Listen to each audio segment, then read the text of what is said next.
ajang pahala yang paling besar. Kata ulama, tidak ada dalam Islam ibadah yang umurnya dan panen pahalanya sebesar rumah tangga. Karena mulai akad nikah sampai cucu turun-temurun semuanya pahala. Mulai akad nikah kita sudah naik di atas sebuah bahtera. Bahtera ini namanya rumah tangga. Mau kita sedang tidur, mau kita sedang makan, mau kita sedang duduk, intinya kita sedang berada di sebuah bahtera namanya rumah tangga. Itu per detiknya kita sedang menjalankan ibadah sebenarnya. Karena rumah tangga sendiri itu ibadah. Perintah dalam agama. Dan saya akan masuk ke kiat yang pertama. Mempertahankan rumah tangga adalah rumah tanggamu adalah ibadahmu. Maka ikhlaskan niatmu karena Allah. Itu yang paling pertama memang. Teman-teman sekalian, ikhlaskan niat. Menikah itu jangan karena disuruh oleh orang tua. Jangan menikah karena terdesak. Jangan menikah hanya karena suka. Jangan menikah karena semua teman-teman sudah menikah, tinggal kita sendirian. Semua ini teman-teman harus dibuang jauh-jauh. Kalau Anda di sini yang hadir sudah menikah dan dulu salah satu penyebab nikahnya karena 4 hal atau 5 hal tadi yang saya sebutkan itu, maka detik ini diubah niatnya. Karena kalau orang niatnya hanya karena disuruh oleh orang tua, niatnya hanya karena teman-teman sudah terlanjur nikah, sudah terlanjur ada rasa suka, ya, atau semua teman-teman sudah menikah sementara kita belum, akhirnya terdesak harus menikah. Ini semua tidak dinilai ibadah. Memang harus diniatkan, saya menikah karena perintah Allah dan Rasulnya. Sebagaimana kalau saya sholat karena perintah Allah dan Rasulnya.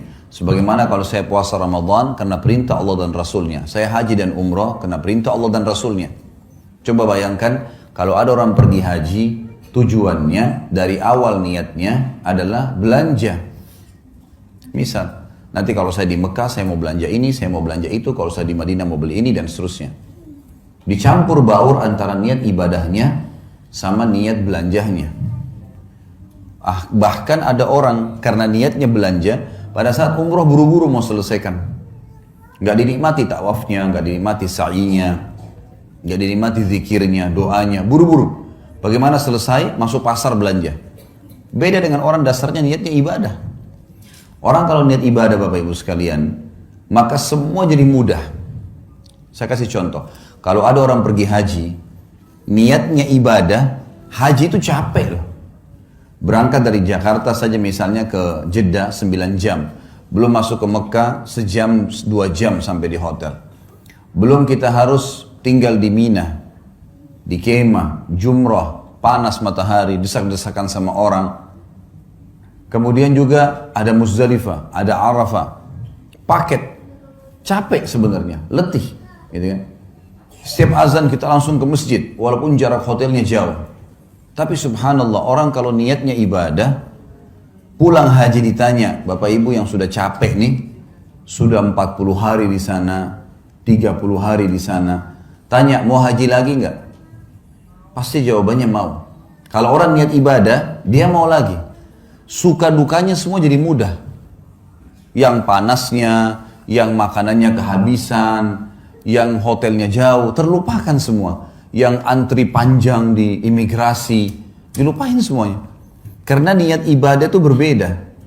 Orang kalau bangun sholat malam, dia niat memang ibadah karena mau berkomunikasi dengan Allah, mau beribadah kepada Allah, lain. Dengan orang yang hanya kebetulan pasangannya bangunin, supaya dia bangun sama-sama. Atau mungkin karena teman-temannya lagi kebetulan nginap, misalnya di satu tempat seperti ini, nginap, kemudian teman-temannya semua buat program bangun sholat malam, lalu dia ikut-ikutan. Beda sekali. Makanya harus diniatkan dari awal ibadah. Ada sebuah kata kunci dalam masalah ini. Semua yang berhubungan dengan kita teman-teman sekalian di muka bumi ini, tanda kutip ya, tanda kutip, adalah boneka-boneka yang sedang Allah titipkan. Saya bilang sama istri saya, dan saya juga sampaikan ke Bapak Ibu sekarang, saya juga sampaikan dalam pelatihan-pelatihan saya. Kalau kamu, saya bilang sama istri saya, adalah titipan Allah kepada saya. Saya anggap kamu tanda kutip boneka, tanda kutip yang Allah titipkan, mengatakan Khalid ini istrimu. Didik dia, lindungi dia, berikan dia hasil keringatmu, nafkahmu. Karena saya, maka saya akan berikan pahala, kau masuk surga. Saya bilang sama istri saya, sebaliknya, kamu juga begitu. Kamu nganggap saya, tanda kutip, adalah boneka, tanda kutip ya, yang Allah titipkan. Ini suamimu ya.